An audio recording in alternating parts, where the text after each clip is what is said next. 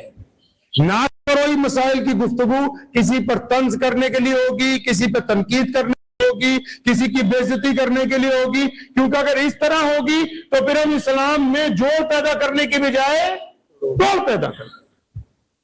تو عالم تو وہی لوگ جو اللہ اور اس کے رسول صلی اللہ علیہ وسلم کے دین کو مستحکم کرتے، اس کو مضبوط کرتے۔